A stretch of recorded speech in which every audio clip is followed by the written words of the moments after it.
Sir नमस्कार. नमस्कार नमस्कार सर. हा म्हणजे आता आपण दोघं तर जॉईन झालो म्हणा व्यवस्थित है ना.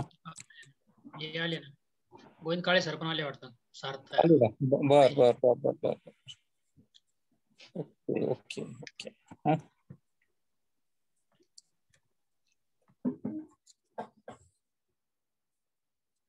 काळे सर नमस्कार.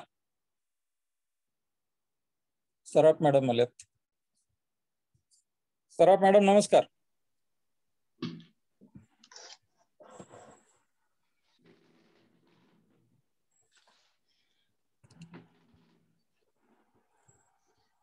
त्यांना अनम्यूट करतो मी. हा, एक मिनिट. हो सराफ मॅडम पण आलेत. हा असं झालं.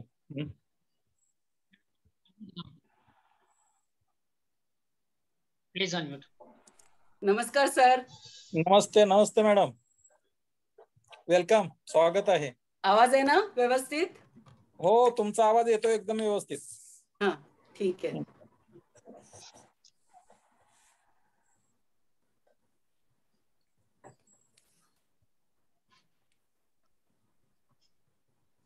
इयरफोन लावायची गरज नाही ना? हा आवाज ठीक आहे ना?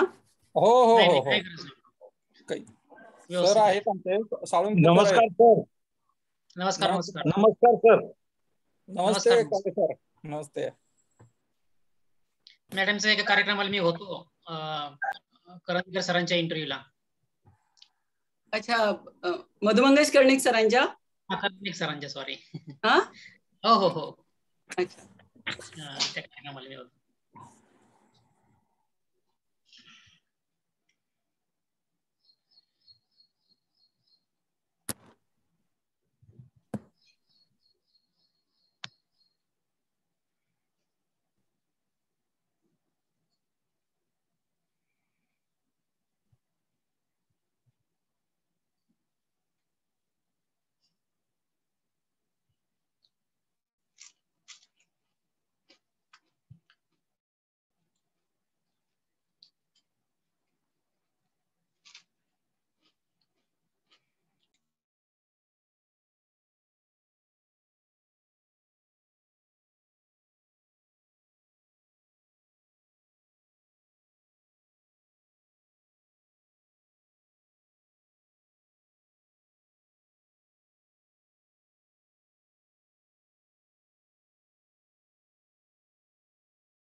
बोला.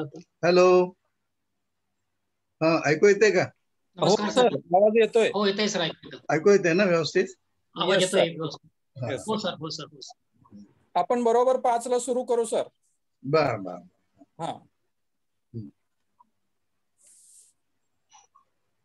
एक 4-5 मिनिटं आहेत, 5 मिनिटं वाट पाहू आपण. कोण हो, कोण हो. join हो, चालेल ते असं.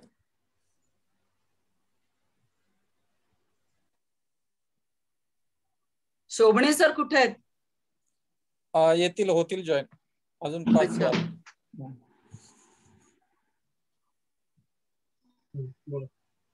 आपल्या चर्चेचा क्रम कसा आहे? क्रम असा आहे सर, सुरुवातीला स्वागतपर मी बोलेन. बर. हा हा. आणि बोलल्यानंतर सरांचा रवींद्र शोभणेंचा परिचय पण करून देईन. बर. तो परिचय झाल्यानंतर मी प्रतिभा सराफ मॅडमला सांगेन की त्यांचं मत व्यक्त करा आणि रवींद्र शोभणे सरांना एखादा प्रश्न विचारा. बर. त्यांनी प्रश्न विचारल्यानंतर मग मीच मध्ये येईन, मध्ये येऊन परत सलालकर सरांना सांगेन असं. बर, चालेल. आणि त्यानंतर शेवटी तुम्हाला सांगून मी तेच म्हणालो, शेवटी म्हणा मी बोलायचे. असंच. हो हो हो. खरंच सर माझ्या चेहऱ्यावर लाईट बरोबर आहे का की अजून वाढवू? लाईट उजेड बरोबर आहे का रूम मध्ये? ठीक आहे व्यवस्थित. का अजून वाढवू थोडासा? काही गरज नाही. तुमच्या म्हणताय का? माझ्या चेहऱ्यावर लाईट बरोबर आहे का? आहे, दिसताना दिसतंय व्यवस्थित. अच्छा, ठीक आहे.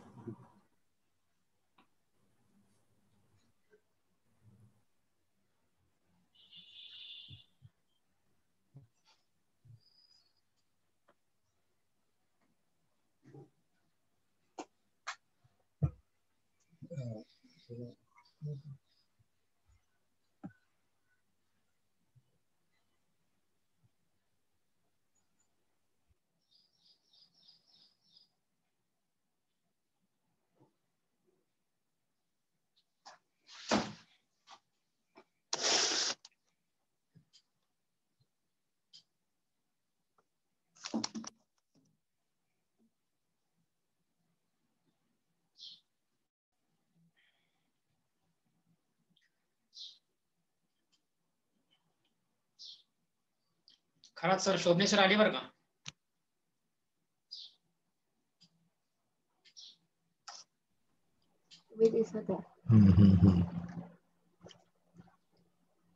नमस्कार सर. नमस्कार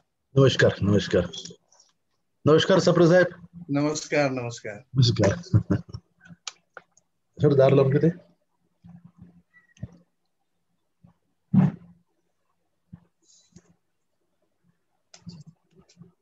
नमस्कार सर. नमस्कार.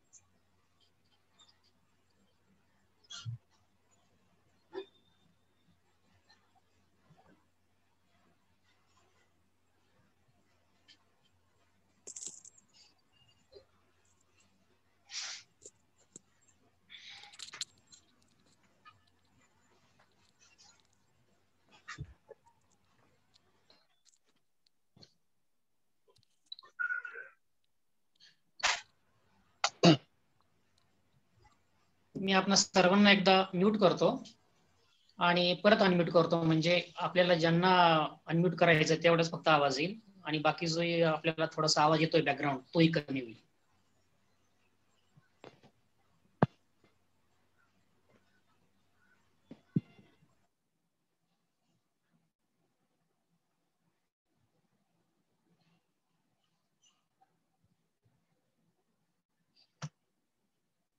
अनम्यूट करा मॅडम. सराफ मॅडम अनम्यूट करा तुम्हाला. थँक्यू.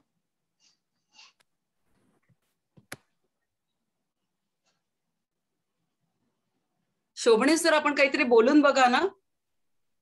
अनम्यूट करा सर. शोभणे सर अनम्यूट करा. आवाज चेक करता येईल तुमचा? बोलले सर, बोलले. शोभणे सर अनम्यूट करा प्लीज.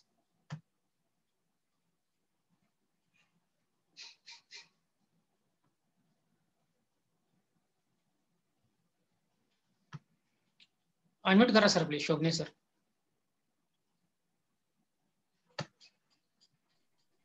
हा, येतो आवाज आता? हो सर येतोय. हॅलो. हा ओके हो सर आवाज येतोय. Okay okay. हा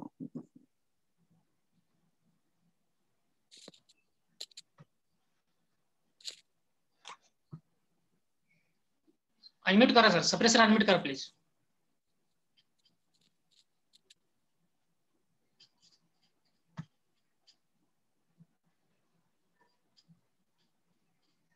प्लीज अनम्यूट करा सर. केलं. हो सर येतोय. थँक्यू. Thank you sir. आता मी बोललेलं ऐकू येते ना? हो येत आहे. व्यवस्थित. हो येत आहे व्यवस्थित. हो सर ऐकू येतंय.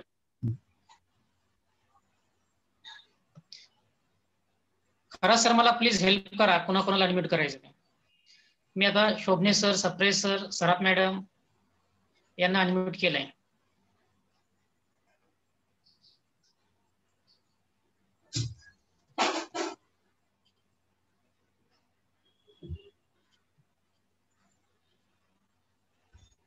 जो बोलत असेल सोडून सगळ्यांनाच अनम्यूट करा ना.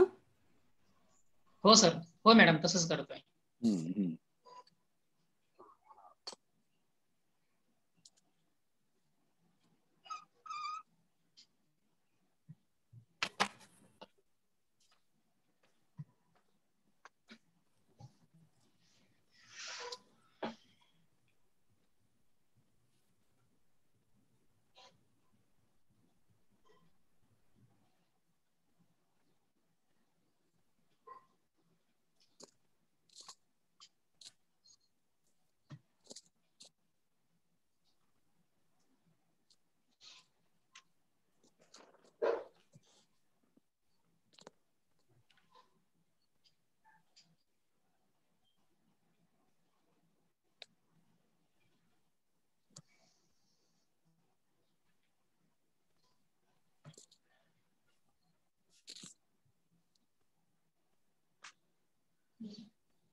सगळकर सर नमस्कार. प्लीज अनम्यूट करा सर. Thank you sir. थँक्यू.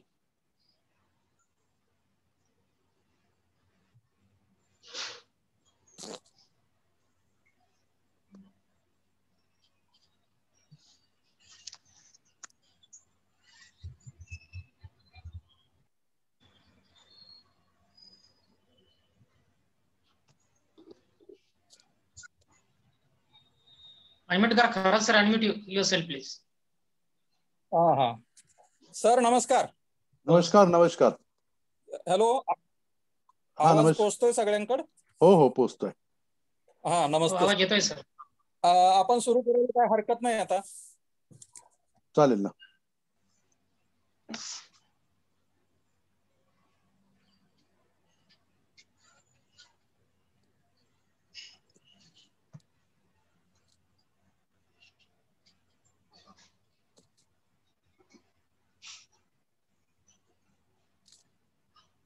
आवाज येतोय का?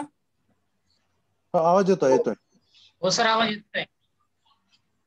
मी बोलायला सुरू करू का मग? हो चालेल. हो सर. हो बोलायला सुरू करतो मी. हो चालेल.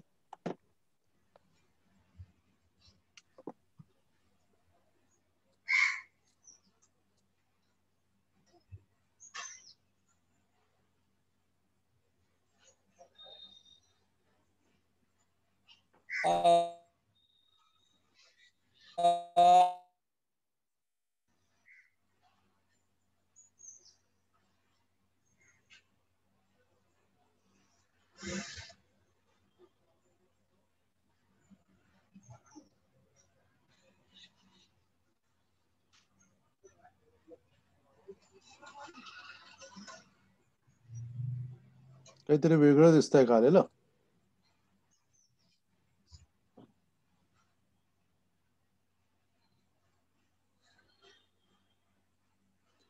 खरंच सर तुम्ही अनम्यूट करा प्लीज.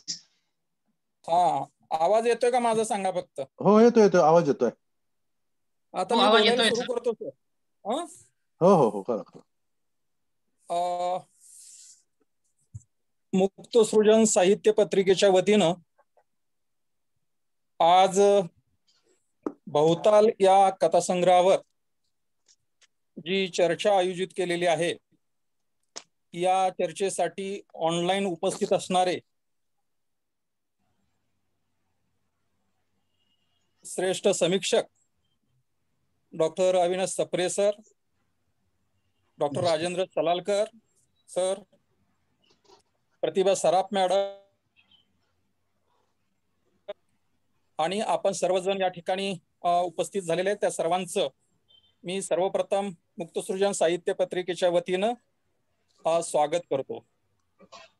मुळात मुक्तसृजन साहित्य पत्रिकेनं गेल्या लॉकडाऊनमध्ये साधारण 102 व्याख्यानं ऑनलाईन पद्धतीची घेतलेली होती. ते सांगणं मला गरजेचं वाटतं.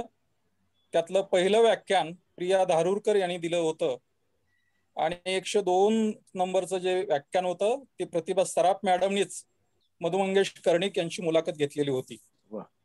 गेल्या रविवारी मनोहर सोनवणे यांच्या ब्रँड फॅक्टरी या कथासंग्रहावर चर्चा घेतलेली होती. त्यामध्ये भारत सासने सर, बाळासाहेब लबडे आणि अंजली कुलकर्णी या सहभागी झालेल्या होत्या. आता आजची चर्चा जी आहे ते डॉक्टर रवींद्र शोभणे हे मराठीतील एक श्रेष्ठ दर्जाचे साहित्यिक आहेत, याची आपणा सर्वांनाच कल्पना आहे. त्यांच्याबद्दलचा परिचय मी थोडक्यात तुमच्या समोर ठेवतो. डॉक्टर रवींद्र शोभणे यांचा जन्म 15 मे 1959 रोजी नागपूर जिल्ह्यातील नरखेड तालुक्यातील खरसोली या गावी झालेला आहे. विद्यार्थी दशेपासूनच मानवी जीवनाबद्दलचं कुतूहल, निसर्ग निर्मितीबद्दलचं कुतूहल, सातत्यानं मानवी संबंधातला शोध घेण्याचा, गुंतागुंतीचा शोध घेण्याचा प्रयत्न ते करत असल्या कारणानं विद्यार्थी दशेपासूनच ते साहित्याकडे ओढले गेलेले आहेत. 1983 साली त्यांची प्रवाह नावाची कादंबरी प्रकाशित झाली. म्हणजे कादंबरी सारखा दीर्घ पल्ल्याचा वाङ्मय प्रकार त्यांनी सुरुवातीला हाताळला आणि कादंबरीच्या क्षेत्रात त्यांनी पदार्पण केलं. त्यानंतर प्रवाह, रक्तध्रुव, कोंडी, चिरेबंद, 26 दिवस, उत्तरायण, पडगम, पांढर, अश्वमेध, पांढरे हत्ती या कादंबऱ्या त्यांच्या प्रकाशित झालेल्या आहेत. वर्तमान, दाही दिशा, शहामृग, तद्भव, अदृष्टाच्या वाटा, चंद्रोत्सव आणि ओल्या पापाचे फुत्कार हे कथासंग्रह त्यांच्या नावावर आहेत. कादंबरीकार श्रीना पेंडसे सत्वशोधाच्या दिशा संदर्भासह महाभारताचा मूल्यवेध, महाभारत आणि मराठी कादंबरी आणि त्रिमिती हे समीक्षा ग्रंथ त्यांच्या नावावर आहेत. कथांजली, मराठी कविता परंपरा आणि दर्शन ही संपादने त्यांच्या नावावर आहेत. गोत्र हे व्यक्तिचित्रणपर पुस्तक आणि आयशा चौफेर टापूत हा ललित लेख संग्रह प्रकाशित झालेला आहे. कादंबरी, कथा, समीक्षा, ललितबंध, संपादन, व्यक्तिचित्रण अशा विविध प्रांतात आपल्या कार्यकर्तृत्वाचा ठसा त्यांनी उमटवलेला आहे. कादंबरी या साहित्य प्रकारातील त्यांचं योगदान भरीव स्वरूपाचं असल्या कारणानं रवींद्र शोभणे नाव घेतलं की आपल्या समोर कादंबरीकार रवींद्र शोभणे अशी प्रतिमा उभी राहते. त्यांना महाराष्ट्र शासनाचे वाङ्मयी पुरस्कार, रणजित देसाई साहित्य पुरस्कार, नाथ माधव साहित्य पुरस्कार, डॉक्टर बाबासाहेब आंबेडकर पुरस्कार, डॉक्टर वा वर्टी पुरस्कार, वा कृ चोरगडे पुरस्कार, शंकर पाटील पुरस्कार, घनश्यामदास सराफ साहित्य पुरस्कार आणि महाराष्ट्र फाउंडेशनचा अमेरिकेकडून दिला जाणारा पुरस्कारही त्यांना प्राप्त झालेला आहे. डॉक्टर लापसेटवार साहित्य सन्मान पुरस्कार त्यांना मिळालेला आहे. यासह अनेक पुरस्काराने ते सन्मानित झालेले आहे. कथा आणि कादंबरीच्या क्षेत्रातील त्यांची लक्षणीय कामगिरी लक्षात घेता त्यांना आर्थिक, सामाजिक, राजकीय आणि धार्मिक जीवनातली जी काही गुंतागुंत आहे, जे काही ताणतणाव आहेत, या ताणतणावाचं नीटपणे आकलन करून घेऊन त्याचा एक मूल्य शोध घेण्याचा ते सातत्यानं प्रयत्न करतात. पडझड जी माणसाच्या नात्यातली जी पडझड आहे, ही पडझड सुद्धा ते आपल्या आणि आजूबाजूचा जो भोवताल आहे, या भोवतालाचं एक निरीक्षण, आणि ते निरीक्षण करून थांबत नाही, त्यातून ते मूल्याचा शोध घेतात. आणि मूल्य शोध घेण्याची त्यांची जी वृत्ती आहे ही सातत्यानं सुरू आहे.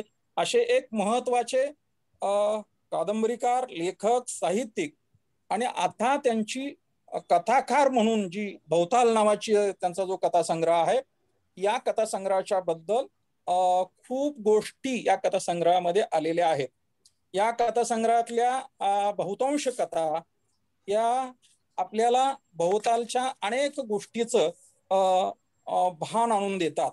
आणि नुसतं भान आणत नाहीत, तर वेगवेगळ्या गोष्टीत हा लेखक, हा जो रवींद्र शोभणे नावाचे जे कथाकार आहेत, हे कथाकार नेमके कोणत्या पद्धतीनं आजूबाजूच्या भोवतालाला स्पर्श करतात, आजूबाजूचा भोवताल आपल्या लेखणीमध्ये बंदिस्त करतात आणि त्यातून कोणती मूल्यव्यवस्था ते रुजवतात, याचा शोध आपणाला या त्यांच्या कथासंग्रहामधून घेता येतो.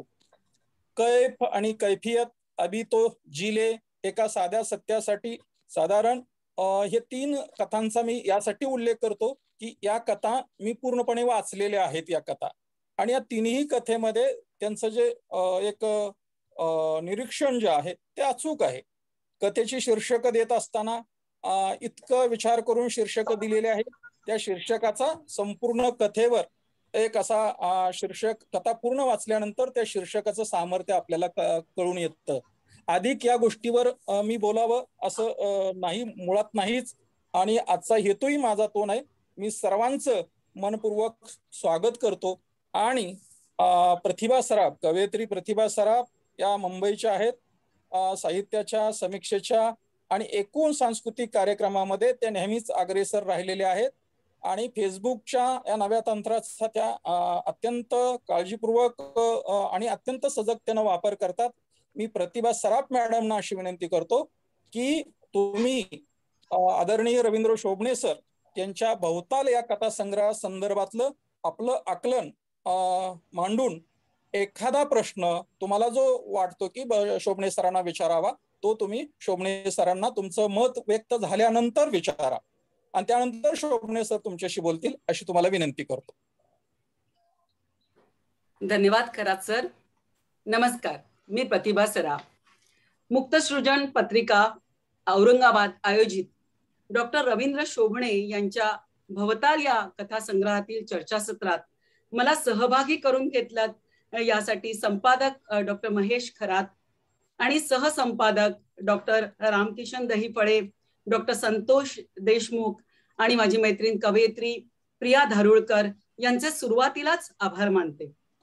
आणि माझ्यासोबत या चर्चासत्रात जे सहभागी चर्चक आहेत म्हणजे doctor Avinash Sapre sir, doctor Rajendra Salalkar sir आणि दस्तूर खुद्द लेखक डॉक्टर रवींद्र शोभणे यांना आदरपूर्वक नमस्कार करते आणि सर्व समीक्षकांसोबत सर्व रसिकांचे स्वागत करते. कथा, कादंबरी, ललितबंध, व्यक्तिचित्रण, समीक्षा इत्यादी अनेक साहित्य प्रकार अगदी सहजतेने हाताळणारे डॉक्टर शोभणे यांचा भवताल हा 7वा कथासंग्रह आहे. आणि या 7व्या कथासंग्रहामध्ये 7 कथा समाविष्ट आहेत. आणि ह्या कथा अगदी अलीकडच्या आहेत, म्हणजे 2014 ते 2019 या काळातल्या आहेत. खूप जुने संदर्भ नाहीत ह्याच्यामध्ये, त्यामुळे सगळे नवीन संदर्भ, नवीन काळाचे संदर्भ या कथासंग्रहात आपल्याला वाचायला मिळतात. या संग्रहामधल्या ज्या स्त्री व्यक्ती आहेत त्यांच्याविषयी मला खास बोलायला इथे आवडेल. कैफ आणि कैफियत ही पहिलीच कथा. आणि या कथेमध्ये एक कथालेखक दाखवलेला आहे, जो मराठीचा प्राध्यापक आहे, आणि त्या कथालेखकाच्या नाटकात काम करणारी एक कलाकार दाखवलेली आहे, जी आपल्या प्रियकराच्या कुशीत असताना एका उत्कट क्षणी त्याला हार्ट अटॅक येतो आणि तो मरतो. अशा कथा, अशा गोष्टींची सगळे वाटच बघत असतात आणि मग ती गोष्ट खूप हायलाइट होते, त्याची ब्रेकिंग न्यूज होते, तो मरतो. आणि तो मेल्यानंतर तिचे नातेवाईक, तिचे त्या माणसाचा जो जोडीदारी नसते किंवा तिचा जोडीदार, मित्रमंडळी, समाज एका वेगळ्याच दृष्टीने या बाईकडे पाहतात. ती सगळं सहन करते, पण ती केव्हा तुटते की जेव्हा तिची स्वतःची मुलगी, जी समज आलेली मुलगी असते, आणि तिला असं वाटत राहतं की कमीत कमी आपली मुलगी आपल्याला समजून घेईल, आणि जिथे तिची मुलगी तिला समजून घेत नाही तिथे ती तुटते आणि ती आत्महत्या करते, असं या कथेत दाखवलेलं आहे. तर एक प्रत्येक आईची एका मुलीकडून एक छोटीशी अपेक्षा असते की कमीत कमी मुलीने तरी आपल्या आईला समजून घ्यावं, असं या कथेत त्यांनी दाखवलेलं आहे. एका साध्या सत्यासाठी या कथेत सभ्य प्राध्यापकाला गोवलं जातं, आणि तेही कॉलेजच्या एका महिला प्राध्यापक हिच्याशी त्यांनी गैर असभ्य वर्तणूक केली यासाठी गोवलं जातं. आणि तो खूप सभ्य असतो आणि त्यामुळे त्याला खूप वाईट वाटतं. आणि या सगळ्या गोष्टीमध्ये त्यांनी असं दाखवलं, जिचं नाव जिला त्याची बायको जी असते मथू, ती सपोर्ट करते पूर्णत्वाने, की जेव्हा त्या बाईला भेटायला जायचं असतं श्यामला धुक्कर, जिने त्याच्यावर आरोप केलेला असतो, तेव्हा ती म्हणते की मला तुम्ही सोबत घेऊन जा. तर या एका बाई सोबत प्राध्यापक डॉक्टर नंदिनी खारकर, जिला उच्चपद हवं असतं आणि त्यासाठी हे सगळं नाटक किंवा राजकारण चाललेलं असतं, तर हिचंही व्यक्तिमत्व आपल्या समोर येतं की कशा तऱ्हेने तिची PhDची थिसिस कोणीतरी लिहितं वगैरे. तर ह्या सगळ्या कथेमध्ये आपल्या लक्षात येतं की शिक्षण क्षेत्रामध्ये जी दडपशाही, फसवणूक, राजकारण हे सगळं चाललेलं असतं. तर हे या कथेद्वारे डॉक्टर शोभणे यांनी उघड करून दाखवलेलं आहे. एक जन्म नावाची कथा आहे की एक बाई दुसऱ्यांदा आई होणार असते, आणि तर त्या बाईकडे बघण्याची तिच्या सासूची, तिच्या आईची, तिच्या मुलीची आणि तिच्या एका शिक्षकाची अशी काय भूमिका असते, आणि कोण जबाबदार असतं हे मूल होण्यासाठी, की तिचा नवरा, त्या पती, आणि तो तिच्याकडे कसं बघतो, आणि तो तिला तो मूल कसं नको असतं आणि त्याच्यासाठी तो किती नाटकं करतो, आटापिटा करतो, कारणं देतो. आणि या सगळ्या भानगडीमध्ये तिचे मनाची अवस्था खूप वाईट होते आणि तिचा गर्भपात होतो. आणि जेव्हा एक मूल मरतं, परंतु एक स्त्री असते, ती कशा तऱ्हेने तिला दुसरा जन्म देते, अशी अतिशय सुंदर अशी ही कथा आहे. अभी तो जिले याच्यामध्ये मुन्नी जी दाखवली आहे, जी की मध्यवर्ती पात्र आहे, तर तिची आई जी असते तर ती वेश्या असते, आणि ही मुलगी चांगल्या प्रकारे हॉस्टेलमध्ये शिकत असते, आणि तरी सुद्धा या स्त्रीकडे एका वेश्येची मुलगी या दृष्टीनेच पाहिलं जातं, आणि तिला त्या प्रकारे वापरायचाही समाज प्रयत्न करतो. आणि शेवटी वैतागून तिला असा विचार येतो मनामध्ये की आपल्याला कोणीतरी वापरल्यापेक्षा हे माझं स्वतःचं शरीर आहे, तर हे मला जसं वापरायचं तसं मी वापरीन, आणि ती परत वेश्या होते. तर समाजच कारणीभूत होतो या मुलीला वेश्या बनवण्यामध्ये, असं या कथेमध्ये दाखवलेलं आहे. आक्रंदन या कथेमध्ये तर एका नीला नावाच्या तरुण मुलगी असते, जी एका माणसाच्या प्रेमात पडते, आणि तो वाईट माणूस असतो. आई वडील खूप समजावतात आणि ती समजत नाही. तर सुरेखा नावाची तिची जी आई असते, ते तिच्या सगळे तिच्या मनातल्या सगळ्या भावभावना आणि मुलीसाठी तिची तडफड अशी सगळी या कथेमध्ये उत्कृष्ट वर्णन केलेलं आहे. आणि शेवटी ज्या माणसावरती प्रेम करत असते तो तिला फसवतो आणि तेव्हा तिला आपल्या आईवडिलांचं महत्व पटतं आणि वाटतं, आणि तोपर्यंत तिचे वडील अस्तित्वात नसतात. आणि मग ती ज्या ओढीने आईकडे येते, आई तिला जवळ करते आणि दोघी एकमेकींना खूप चांगल्या तऱ्हेने समजून घेऊ लागतात. तर गावात हत्ती आला याच्यामध्ये ही कथा खूप वेगळी आहे, पण तरी सुद्धा इथे एक जी स्त्री दाखवलेली आहे की गावात हत्ती येणार तेव्हा काहीतरी शुभ घडणार आहे. तर समाज एखाद्या बाईला मूल होत नाही तेव्हा त्या बाईला नाकारतो, तिला डायव्होर्स दिला जातो, तिला घरातून काढून टाकलं जातं. तेव्हा त्या बाईच्या आईला असं वाटत राहतं की गावात हत्ती आला तर काहीतरी शुभ घडलं, तर शुभ घडावं आणि माझ्या मुलीला मूल व्हावं. तर इथे परत स्त्रीची मानसिकता त्यांनी दाखवलेली आहे. आणि जन्म नावाची जी कथा आहे, त्यानंतर संबंध नावाची जी कथा आहे, तिथे नयन नावाची जी बाई आहे, जिची परत इच्छा असते की तिला शारीरिक किंवा मानसिक असा सपोर्ट नको असतो, तर तिला भावनिक सपोर्ट हवा असतो आणि ती भावनिक सपोर्ट शोधायच्या प्रयत्नात असते आणि ती अस्वस्थ असते. तिच्या आधीच्या नवऱ्याकडून तिला सुख मिळत नाही आणि जो होणारा तिच्यासाठी जी स्थळं आणली जातात तिथे तिची अस्वस्थता आपल्याला दिसून येते. तर मला या सगळ्यांमधून एकच गोष्ट सांगायची आहे की हे सगळं जे टिपलेलं आहे रवींद्र शोभणे या पुरुषांनी, एका पुरुष लेखकाने टिपलेलं आहे.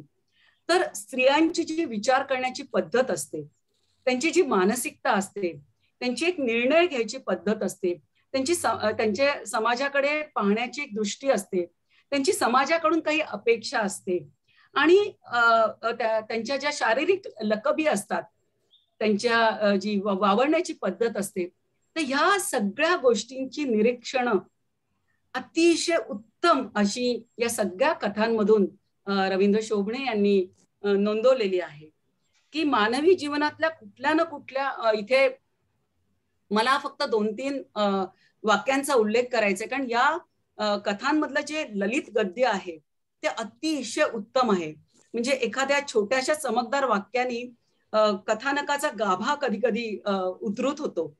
तर त्यातल्या फक्त 2-3 उदाहरणं मी आपल्याला देते की मी जगाकडे नव्याने पाहत होतो की जगच माझ्याकडे नव्याने पाहत होतं, किंवा पांगलेल्या ढगानंतरचा एक निर्मम क्षण त्या दोघींच्या पुढे आता उभा होता, जणू जागीच थांबलेला स्वच्छ धुवून निघालेल्या नितळ आकाशासारखा. तर अजून एक उदाहरण आहे की दार बंद होताना हलणारा दारावरील पडदा क्षणमात्र हलला आणि पुन्हा स्थिर झाला, वरून खालपर्यंत एक रेषीय निर्या सोडत. आणि हे इतकं असं लिहिणं आणि ह्या सगळ्या वेगळ्या प्रतिमा प्रतीक वापरणं हे अत्यंत उत्कृष्ट दर्जाच्या कथा अशा यामुळे निर्माण झालेल्या आहेत. त्यामुळे मला असं वाटतं की मी शेवटाकडे येते की कोणतंही कथाबीज फुलवण्याचा हातखंडा हा रवींद्र शोभणेंकडे आहे. आपण अनेक कथा कादंबऱ्यांमधून पाहिलेला आहे. या कथांमधून नात्यांच्या गुंतागुंतीचे अनेकविध रंग चित्रित करताना मुख्यत्वे आपल्या अस्तित्वासाठी झटणाऱ्या विविध वयोगटाच्या, विविध क्षेत्रातल्या आणि विविध विचारांच्या स्त्रियांच्या मानसिकतेचे सूक्ष्म पदर रवींद्र शोभणे यांनी अत्यंत समर्थपणे असे उलगडून दाखवलेले आहे. आणि मला उल्लेख करायला आवडेल की ब्लर्ब ज्यांनी लिहिलं ते माननीय संजय भास्कर जोशी यांनी अनवट वाटणाऱ्या अशा कथा असं म्हटलेलं आहे. आणि मला असं वाटतं की अशीच एक त्यांची अनवट कथा आहे ज्याच्याबद्दल मला प्रश्न विचारायचा आहे की गावात हत्ती आला. तर मला रवींद्र शोभणे सर आपल्याला एक प्रश्न विचारायचा आहे की आपल्याला साधारण तुम्हीच कुठेतरी उल्लेख केलेला आहे की पण लेखक म्हणजे काय, सगळ्याच प्रकारचे अनुभव स्वतः घेतो का, तर तेही अशक्यच आहे. म्हणजे आपण परकाया प्रवेशात कमी पडतो का, असा कुठेतरी तुमच्या कथांमध्ये एका ठिकाणी तुम्ही उल्लेख केलेला आहे. तर ही कथा नेमकी आपल्याला कुठे सुचली आणि ह्याचं कथाबीज आपल्याला नेमकं कुठे मिळालं, कारण ही खूप वेगळी कथा आहे. मी कधीही वाचलेली नाही, ऐकलेली नाही अशा तऱ्हेची कथा, अशी एक वेगळी भन्नाट कथा आहे. तर त्याचं कथाबीज आपल्याला कुठे सुचलं असं मला आपल्याला विचारायचं आहे. धन्यवाद. पहिल्यांदा मी तुमच्या विवेचनाच्या अनुषंगानं तुमचे आभार मानतो आणि तुमचं अभिनंदन सुद्धा करतो. माझा आवाज येतोय ना? हो. तर अतिशय छान विवेचन केलेलं आहे. माझे आवडते समीक्षक अविनाश सप्रे, सलालकर, या कार्यक्रमाचं ज्यांनी आयोजन केलं ते महेश खरात, त्यांची सबंध टीम, ह्या सगळ्या मंडळीचं मनापासून अभिनंदन करतो, त्यांचे आभार मानतो. आणि प्रतिभा सराफ यांच्या प्रश्नाकडे मी वळतो. खरं म्हणजे एखादा लेखक जेव्हा अनुभवाचं बीज शोधण्याचा प्रयत्न करतो तेव्हा ते बीज शोधताना तो दृष्टाच्या पलीकडे एका अदृष्टाच्या अंगाने जाण्याचा प्रयत्न करतो. एक कधी कधी मानवी जगण्यातील ज्या सगळ्या वास्तवाच्या पलीकडे आणखी काही असतं आणि हे जे असणं आहे, हे असणं शोधण्यासाठी मग प्रत्येक लेखक म्हणजे जो या प्रकृतीचं लेखन करणारा आहे, हा लेखक मग अशा प्रकारच्या एका वेगळ्या प्रकारच्या अनुबंधाकडे जाण्याचा प्रयत्न करतो. या अनुबंधाकडे जाताना मग तो वास्तवाच्या सगळ्या फळ्यांपासून स्वतःला विलग करून एक अतिवास्तव म्हणा किंवा एक ज्याला आपण सररिअलिझम म्हणा किंवा एक थोडक्यात असं म्हणता येईल की फॅन्टसी, एक फॅन्टसी हा शब्द जास्त मला वाटतं प्रॉपर होईल त्यासाठी. तर फॅन्टसीच्या अंगाने जातो आणि फॅन्टसीच्या अंगाने जाताना काहीतरी जगण्यातील सूत्र तो त्यात मांडण्याचा प्रयत्न करतो. तर होतं काय की गावा हत्ती आला ही जी कथा आहे, या कथेमध्ये नेमकं माझ्या समोर हे होतं. या कथेत लीळा चरित्रातील हत्ती आणि 7 आंधळे ह्यांचा एक संदर्भ आहे. तर हत्ती हे प्रतीक मला शुभाचं, शुभ घटनेचं काहीतरी आपल्यापर्यंत काहीतरी यावं आणि येत नाही, त्याची आपण वर्षानुवर्ष वाट पाहत असतो. अशा काय म्हणतील मांगल्याचं, शुभ घटनेचं ते एक मला प्रतीक वाटतं.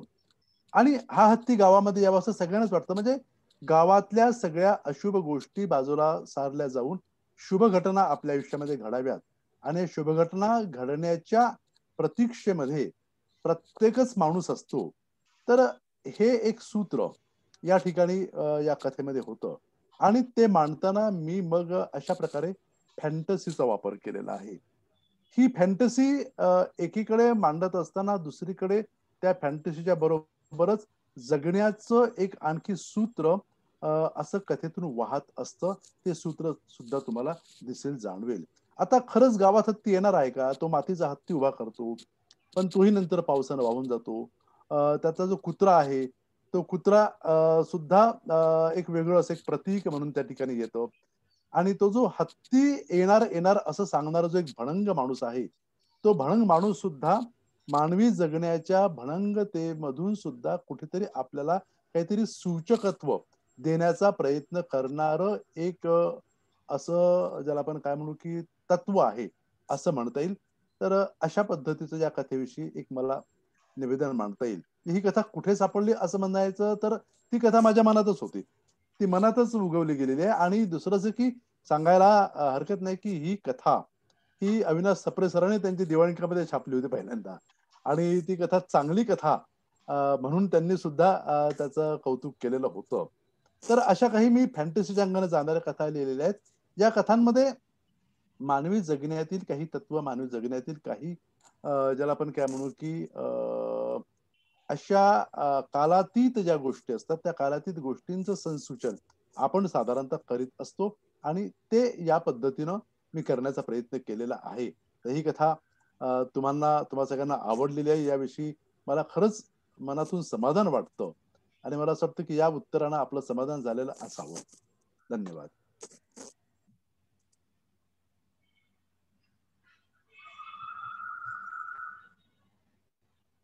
चालेल ना, माझं उत्तर संपलंय ते. तुम्ही अनम्यूट खरा सर, तुमचा आवाज येत नाही. अतिशय उत्तम आपण सांगितलं. म्हणजे मी दोनदाही कथा वाचली, पण हा प्रश्न माझ्या मनामध्ये कुठे होता आणि हत्तीच्या रूपाने शुभ घडावं असं जे सगळे वाट बघत होते. खूप छान. हत्ती हे बुद्धिमत्तेचं एक प्रतीक आहे. बरोबर आहे, बोला बोला. अगदी.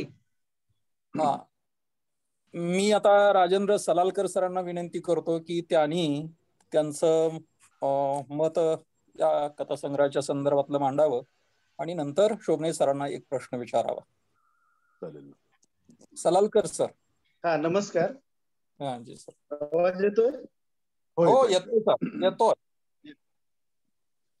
नमस्कार सर्वांना. नमस्कार. आजच्या या मुक्त सृजन पत्रिकेच्या संयोगाने आयोजित हे जे भोवताल या कथा संग्रहावरती ऑनलाईन चर्चासत्र आहे, या पत्रिकेचे संपादक श्री डॉक्टर महेश खरात आणि मराठीतील एक ज्येष्ठ श्रेष्ठ समीक्षक माननीय श्री अविनाश सप्रेजी आणि आता ज्यांनी आपली या संबंधाचं मत व्यक्त केलं त्या प्रतिभा सराफ आणि दस्तूर खुद्द रवींद्र शोभणे आणि इतर सर्व सहभागी असलेले ते श्रोते, या सर्वांना मी नमस्कार करतो. या भोवताल हा जो कथा संग्रह आहे आणि त्यामध्ये ज्या कथा समाविष्ट केलेल्या आहेत, या कथा एक विशिष्ट अशा सूत्राने गुंफलेल्या आहेत असं मला जाणवतं आणि ते फार महत्वाचं आहे.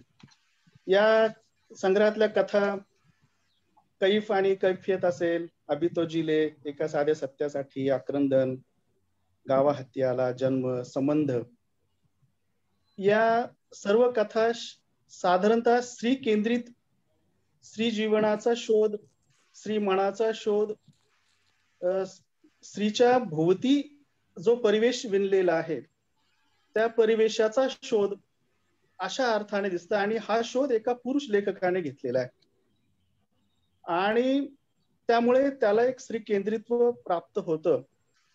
आणि भोवताल म्हणजे वर्तमान वास्तवामध्ये स्त्री ज्या परिवेशामध्ये वावरते तिच्यावर वर्तमान व्यवस्थेमध्ये असलेला सामाजिक, सांस्कृतिक, रूढी, परंपरा या सर्वांचा एक दबाव आहे, या सर्वांची एक आवरणं आहेत आणि त्या आवरणामधून तिचं एक वर्तन नियंत्रित होत असतं आणि ते कशा प्रकारे होतं, तिला कशा प्रकारे या दबावाला, या वास्तवाला सामोरं जावं लागतं आणि त्यामधून तिचं जे काही म्हणून मन आहे, तिचं जे काही वावरणं आहे, हे यामधून फार सुंदर पद्धतीने सांगितलेलं आहे. आणि सांगता सांगता वर्तमान सामाजिक वास्तव, वर्तमान सामाजिक रूढी आणि परंपरा या सगळ्यांच्याकडे पाहण्याचा जो समाजाचा दृष्टिकोन आहे त्या सगळ्याला हा लेखक आपल्या कवेत, आपल्या शब्दांच्या चिमटीत पकडण्याचा प्रयत्न करतो आणि या अर्थाने मला असं वाटतं शोभणे सरांनी फार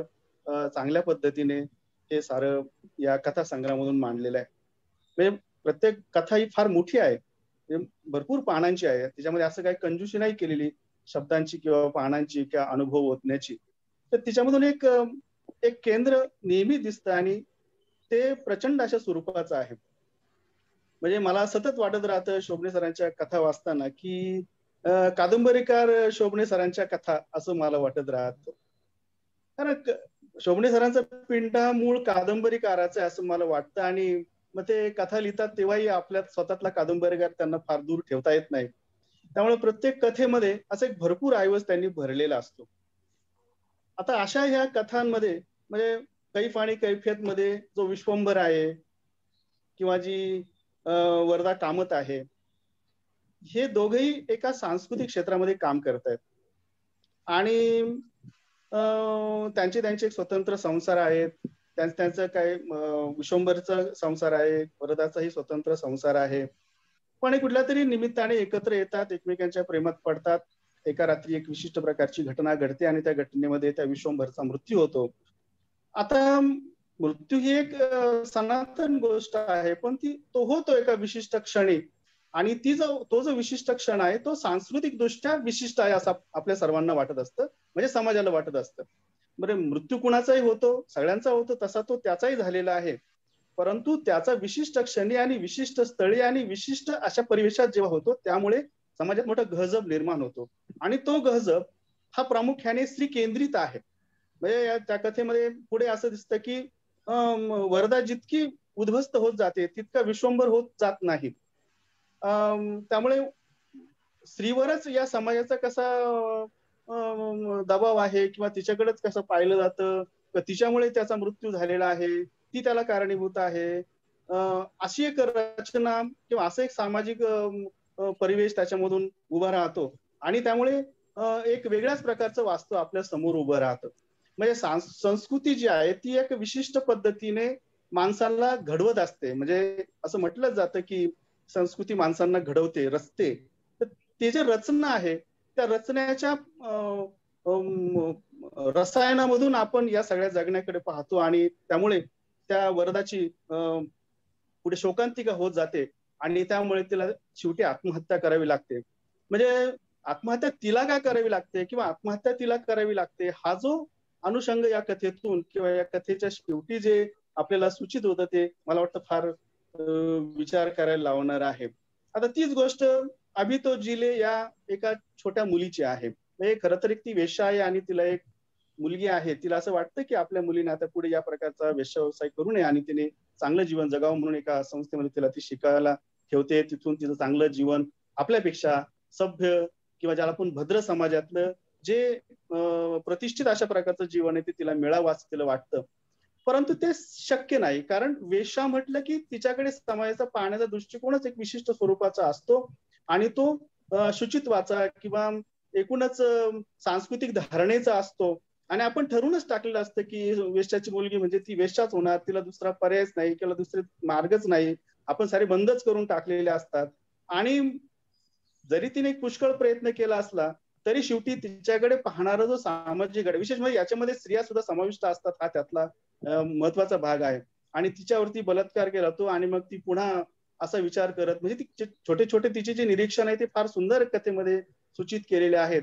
आणि मग शेवटी तिला बलात्कार केल्यानंतर असं वाटू लागतं की मग आता आपल्याला दुसरा मार्ग नाही आणि आपण आता त्याच दिशेने गेलं पाहिजे. ती पुन्हा आपल्या जुन्या घरी शोधत शोधत जाते आणि मावशी तिला त्या वेश्येकडे जाण्याचाच मार्ग सुचवते. मावशी सुद्धा आपल्याकडे म्हटलं जातं की आई मरो मावशी जगो असं जे म्हटलं जातं, ती मावशी सुद्धा कदाचित आपल्या बहिणीची आपल्या मुली संबंधी काय इच्छा होते ती त्या दिशेने तिला बाहेर जाण्याचा मार्ग सांगत नाही, ती पुन्हा आपल्याच जुन्या व्यवसायामध्ये तिला घेऊन येते. हाही या सांस्कृतिक व्यवस्थेतील आणि सामाजिक वास्तवातील हे निरीक्षण फार महत्वाचं आहे. पुढे एका सत्यासाठी हे तर जे शिक्षण क्षेत्र आहे आणि सध्या विशेषतः ज्या समाजाला दिशा देण्याचं काम शिक्षण क्षेत्र करतं आणि समाजाचं जे काही निरीक्षण आहे किंवा समाजाला दिशा दाखवण्याचं काम ज्या क्षेत्राने करावं तेच क्षेत्र किती बरबटलं आहे किंवा किती मूल्यहीन किंवा संकेतहीन अशा प्रकारचं झालंय हे आपल्याला दिसतं. त्यामध्ये हा जो एक प्राध्यापक आहे गव्हाणे, हा एक आपल्या जो अभ्यास आहे त्याचं किंवा त्याचं लेखन वाचन आहे किंवा त्याची जे मूल्य आहे त्यासाठी झगडण्याचा किंवा त्यासाठी झटण्याचा जो तो प्रयत्न करतो, पण त्याच्या भोवती एक अजस्र अशा प्रकारची व्यवस्था उभी आहे हे त्याच्या लक्षात येत नाही. आणि या अजस्र व्यवस्थेमध्ये त्याचं मात्र फार शोषण होतं आणि ते शोषण करणारी एक स्त्री आहे आणि ती स्त्री या प्रकारे त्या एका पुरुषाला एक कशा प्रकारे शोषते आणि त्यामध्ये शोषण करणारी आणि शोषणासाठी कारणीभूत असणारी पुन्हा एक स्त्री असते जी नंदिनी खारकर आहे, की जिला एक सांस्कृतिक परिवेश म्हणजे व्यवस्थेचा एक परिवेश लाभलेला आहे आणि त्या परिवेशामधून ती या प्रकारे जे त्याचं जे सगळं जीवन उद्ध्वस्त करत करत जाते परंतु दुर्दैवाने पुन्हा जी धूपकर आहे, श्यामला धूपकर, हिला नंतर मात्र पश्चाताप होतो की आपण खरं वापरलं जातो आहे, आपल्यासाठी कुणीतरी वापर करतोय किंवा आपल्या माध्यमातून कोणाचा तरी आपण बळी देतो आहोत. ती जे 15 दिवस नंतर जी रजा टाकून बाहेर जाते त्या काळामध्ये बहुतेक तिच्या मनामध्ये खूप परिवर्तन होत असलं पाहिजे, कारण तिचा भूतकाळही फार तशा प्रकारे असा उज्ज्वल नाहीये की जसा नंदिनी खारकरचा आहे. परंतु त्या काही दिवसामध्ये ती आपल्या आतमध्ये खूप विचार करत असली पाहिजे आणि त्यानंतर मग ती उद्ध्वस्त होत जाते आणि ती शेवटी आत्महत्या करते. आता आत्महत्या मागे आपण काही पाणी कैफियत मध्ये वरदा जी आत्महत्या करते किंवा एका सत्यासाठी मध्ये श्यामला धुपकर जी आत्महत्या करते, या स्त्रियांच्या आत्महत्या करण्याच्या पाठीमागची मूल्यव्यवस्था किंवा सामाजिक संकेत आणि जी एक परिवेश उभा केलेला आहे तोही आपण विचारात घेतला पाहिजे. आता पुढे आक्रंदन नावाची जी एक कथा आहे की ज्याच्यामध्ये सुरेखा आहे, तिचा नवरा प्रदीप आहे, तिची एक मुलगी नीला आहे आणि या सुरेखा आणि प्रदीपने आपल्या मुलीला स्वातंत्र्य दिलेलं आहे, तिच्या मनाजोगत तिला वागण्याचं पूर्ण मोकळीक दिली आहे आणि त्या मोकळीकीचा ती आपल्या व्यक्तिमत्वामध्ये किंवा आपल्या सगळ्या मौज मजा काय असेल तसे ते सगळं करण्यासाठी उपयोग करते. ती एका टोनी नावाच्या मुलाच्या प्रेमात पडते, त्याच्यावरून मुक्तपाण्याने फिरते, त्याचा दाव ह्या सुरेखावरती फार येतो आणि तिला असं वाटत आपली मुलगी भरकटच जाईल, आपल्या मुलीला काही नको त्या मार्गाला ती जाईल आणि तिला जी मनात भीती वाटत असते ती एक दिवशी खरी ठरते आणि तिला असं वाटत असते की आपला नवरा काहीच करत नाही, पण तोही हतबल असतो. आपल्या मुलीसाठी तिला या दोघांनाही स्वातंत्र्य द्यायचं आहे, तिचं व्यक्तिमत्व घडवायचं आहे, परंतु तो बाहेरचा जो एक समाज आहे तो तिला सावधासारखं वापरण्याचा प्रयत्न करतो आणि शेवटी तिची ही याच प्रकारे शिकार करण्याचा प्रयत्न करतो. परंतु याचा दाब हा त्या प्रदीपवर इतका पडतो की शेवटी त्याला हार्ट अटॅक येतो आणि त्याच्यामध्ये त्याचा मृत्यू होतो. आता त्याचा मृत्यू होणं आणि आपली पत्नी, आपली मुलगी आणि त्याने आपल्या मुलीबद्दल जी काही स्वप्न पाहिली किंवा आपण ज्या मध्यमवर्गीयामध्ये आहोत आणि आपली मुलगी ज्या प्रतिष्ठेमध्ये राहायला पाहिजे किंवा ज्या संकेताने ती वाढायला पाहिजे किंवा ज्या मूल्यव्यवस्थेने तिने वर्तन करायला पाहिजे, तिच्या विपरीत अशा प्रकारचं तिचं जे वर्तन होतं, त्यामुळे त्याच्या मनावर येणारे जे दाब आहे, त्याच्या मनावर येणारे जे काही प्रेशर आहेत ते त्याला सहन करता येत नाही आणि तो तिथे त्याचा मृत्यू होतो.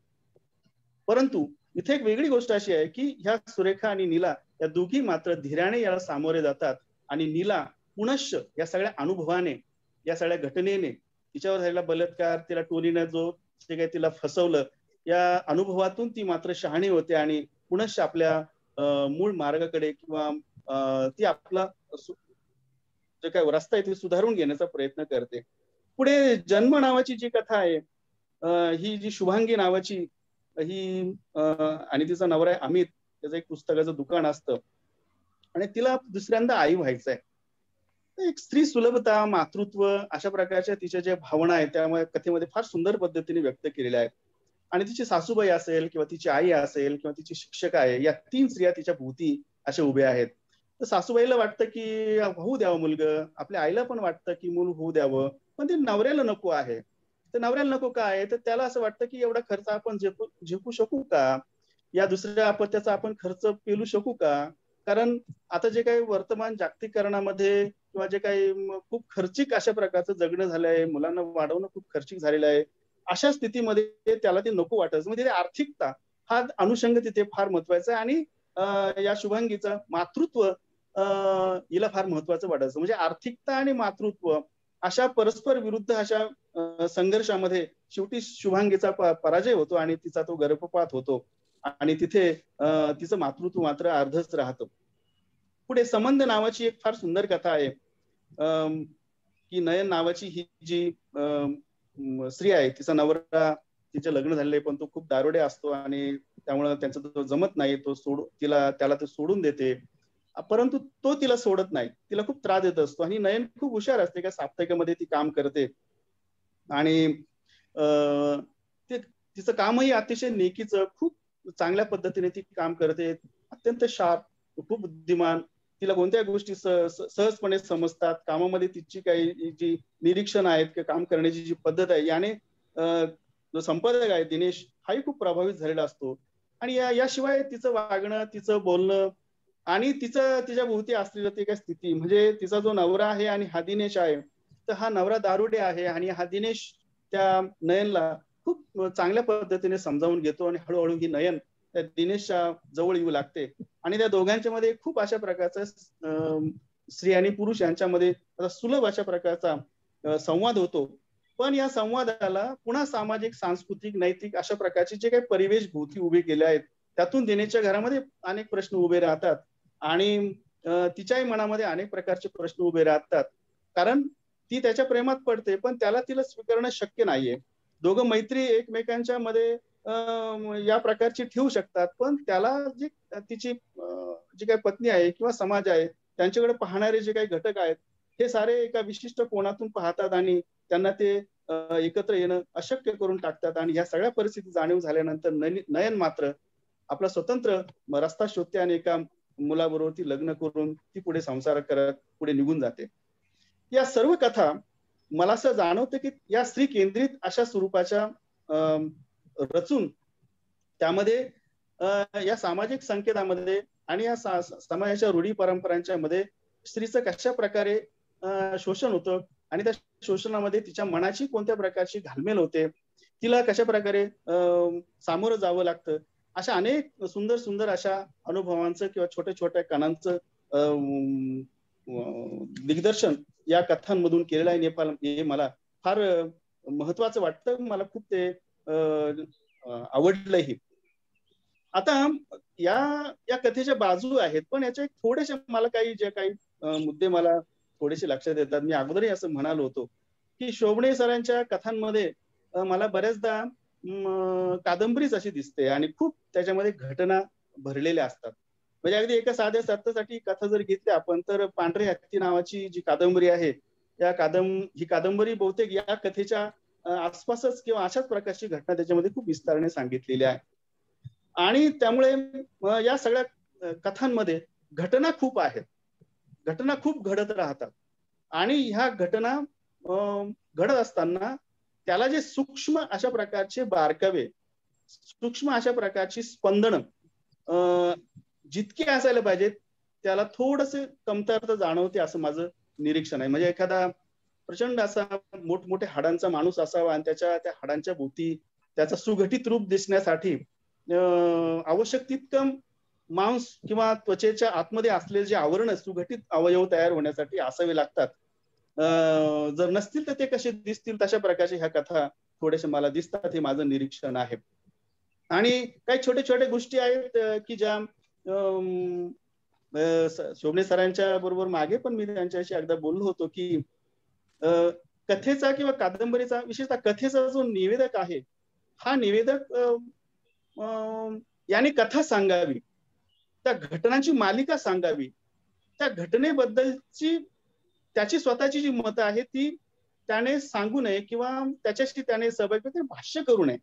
त्याने भाष्य केलंच पाहिजे पण ते भाष्य या कथेच्या अनुषंगातून, कथेच्या मालिकेतून, कथेच्या आतमधल्या रसायनामधून किंवा ज्याला आपण धमन्यांमधून ते यायला हवं, ते थोडंसं मला कमतरता अशी दिसते. आणि त्यामुळे काही ठिकाणी थोडंसं हा निवेदक आपल्यावरती हवी होतोय किंवा निवेदकाच्या आडून लेखक काही आपल्या मनातली जी काही भावना आहे किंवा आपल्या मनातले निरीक्षण आहे किंवा आपल्या मनातली जी काही विचार आहेत ते आपल्याला सांगतो आहेत असं थोडं सपक होण्याच्या दिशेने ते जातं, असं एक माझं निरीक्षण आहे.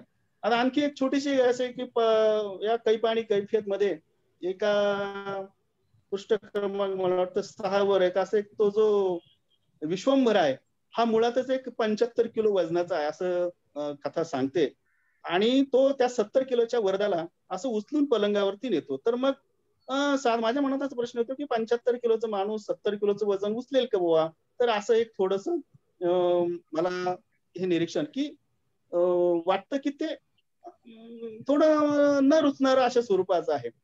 आणि ह्या सगळ्या घटना सांगत असताना त्यावेळी म्हणजे घटना खूप आहेत, त्यावेळी त्या घटनांना त्या व्यक्तिरेखाचं किंवा त्या पात्राचं किंवा त्या अनुषंगाने जे काही सूक्ष्म अशा प्रकारची निरीक्षणं यायला हवीत. झरकन एका घटनेतून दुसऱ्या घटनेत जेव्हा ही कथा जाते तेव्हा मध्ये असं काही खूप राहिलंय की काय असं क्षणभर मला वाटू लागतं. एवढंच फक्त मला निरीक्षण या निमित्ताने नोंदवायचं आहे. आणि मला काही पठारे आपलं शोभणे सरांना प्रश्न विचारायचा नाही, पण मला त्यांचं अभिनंदन करायचं की स्त्रीच्या जीवनाचा शोध त्यांनी जो घेतला आणि या वर्तमान सांस्कृतिक परिवेशामध्ये जी स्त्री आहे तिच्या मनाचा, तिच्या एकूणच जगण्याचा, तिच्या एकूणच वर्तनाचा जो शोध त्यांनी घेतलाय त्याबद्दल मला त्यांचं अभिनंदन करायचं आहे. आणि मला त्यांना एवढंच असं विचारायचं आहे की याविषयीचं तुमचं काय निरीक्षण आहे किंवा तुम्हाला काय वाटतंय किंवा तुम्हाला या संबंधाने, आणि मी आता काही विचार व्यक्त केले त्या अनुषंगाने तुम्हाला काय वाटतंय एवढंच व्यक्त करावं. एवढं बोलून मी माझं वक्तव्य थांबवतो. मला यामध्ये बोलण्याची संधी दिली त्याबद्दल आयोजकांचे मी आभार मानतो. धन्यवाद. धन्यवाद डॉक्टर राजेंद्र सालारकर. आपण अतिशय छान विवेचन केलंय. खरं म्हणजे तुम्ही माझे आवडते समीक्षक आणि मी तुमचा आवडता लेखक, असं एक आपलं एकमेकांचं नातं आहे. पण त्या पलीकडे सुद्धा आणखी काही गोष्टी आहेत आणि त्या म्हणजे आपण एकमेकांच्या आंधळ्या प्रेमात नाही आहोत, हे तेवढंच खरं आहे.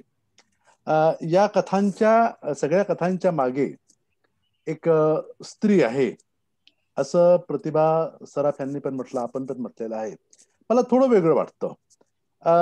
स्त्री केंद्रीय कथा आहेत काही, म्हणजे नाही अशा नाही आहेत, पण त्याही पलीकडे एक सामाजिक प्रश्नांचा एक मागोवा आणि त्याच्या पलीकडचा आणखी एक सामाजिक ते पलीकडचा म्हणजे एक निर्मितीच्या आणि आंतरिक अशा ऊर्जेच्या अंगाने जाणारा एक काही असा एक दाब या कथांच्या दृष्टीनं माझ्यावर आहे किंवा होता.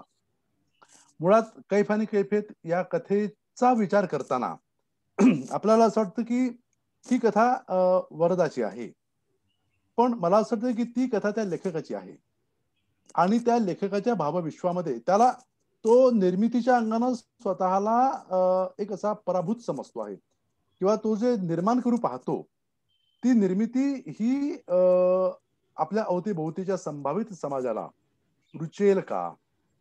कारण की त्याचा जो एक त्याचं जे ब्रिंगिंग अप आहे, त्याची जडणघडण झालेली आहे ती, आणि त्या जडणघडणीच्या पलीकडे असणार एक सामाजिक विश्व, वाङ्मयीन विश्व, अनुभव विश्व, अशा अंगाने त्याची जी होणारी जी एक त्रिधा त्रिपळाचे जे दुभंगलेलं ते व्यक्तिमत्व आहे अंगानं, असं मी म्हणेन. आणि यातलं सगळंच घडतं असं नाही. हे जे प्रत्यक्षात ते घडत नाही, ते घडतं ते अनेकदा ते त्याच्या भावविश्वावर घडतं, त्याच्या मनोभूमीत ते घडतं. म्हणजे प्रत्येक प्रसंगामध्ये त्याच्यामध्ये असं मी शेवटी एक वाक्य टाकलं की खरंच वर्धा आली होती का, ती माझ्याशी बोलली का, ह्या ज्या गोष्टी आहे की एक ज्याला आपण एक असं एक त्याच्या मनोविश्वामधली ही गोष्ट आहे. एक घटना घडते आणि त्या घटनेचे किती विविध प्रकाराने असे परिणाम संभवू शकतात ते या अनुषंगाने मांडण्याचा मी प्रयत्न करतो आहे. एक तुमचा जो आक्षेप आहे तो थोडासा आम्ही अधोरेखित करतो आणि त्याच्यावर बोलतो, 70 किलोचं वजन 75 किलोचा माणूस उचलू शकेल का? जिवंत माणसाला आपल्याला उचलता येतो. हे तुम्ही आम्ही समजू जे सांगायची पुन्हा गरज नाही आहे. आणि ही घटना कशा करता आलेली आहे, तर त्याला येणाऱ्या हार्ट अटॅकचं एक निमित्त मला हवं होतं. तो हार्ट अटॅकने मरतो आहे आणि हार्ट अटॅक येण्याकरता काय कुठल्या गोष्टी या शक्यतेच्या पातळीवर येऊ शकतात किंवा घडू शकतात त्याचा तो विचार आहे. आणि तो विचार करताना मग मला हा प्रसंग तिथे टाकायची एक अशी तीव्रत्वाने इच्छा झाली. एक दुसरा आणखी तो मेसेज म्हटलंय की 2 प्रसंगाच्या मध्ये काहीतरी राहून गेलेला आहे असं वाटतं. गंमत अशी आहे की लेखकानं सगळंच सांगावं असंही काही नसतं. त्याच्या काहीतरी सूचकत्वानं काही गोष्टी सूचकपणे आपण मांडत जातो. काय तर की बिटवीन द लाईन्स वाचताना जी एक मजा वाचकांना येते, म्हणजे आता कसं आहे की मी माझ्या कथा लिहिल्यानंतर मला जे आकलन होतं त्याच्या पलीकडची वेगळी आकलन तुम्ही मांडलेली आहात. तर हे खरं म्हणजे लेखनातलं, माझ्या लेखनातलं यश असं मी मानतो. ते श्रेष्ठत्वापर्यंत किती जाईल हा भाग वेगळा, पण ते एक यश आहे की आपण जे व्यक्त करतो, मांडतो, हे आणखी वेगळ्या पद्धतीनं वाचक किंवा जाणकार हे समजून घेतात. हे त्यातलं एक महत्वाचं एक आहे. आणि ते मला अधिक चांगल्या पद्धतीनं भावलेलं आहे. तुम्ही म्हणताय ते खरं आहे की कादंबरी, माझा पिंड कादंबरीकारच आहे, पण ज्या काही गोष्टी किंवा ज्या काही घटना किंवा जे काही अनुभव हे कादंबरीत येऊ शकत नाही, किंवा पांढऱ्या हत्ती मधल्या अनेक काही शेड्स आहेत. म्हणजे द्वंद्व नावाची एक माझी कथा आहे, किंवा एका साध्या सत्यासाठी ही कथा आहे. तर या कशा आहे की त्या अनुभवा विश्वाच्या अशा काही गोष्टी होत्या की ज्या त्यामध्ये पांढऱ्या हत्तीमध्ये येऊ शकत नव्हत्या, म्हणून त्याच्या आगे मागे मी लिहिण्याचा प्रयत्न केलेला आहे. खरं म्हणजे पांढऱ्या हत्तीच्या आसपासच ही गोष्ट लिहिली गेली, मला वाटतं त्याच्या आधी लिहिली गेलेली आहे.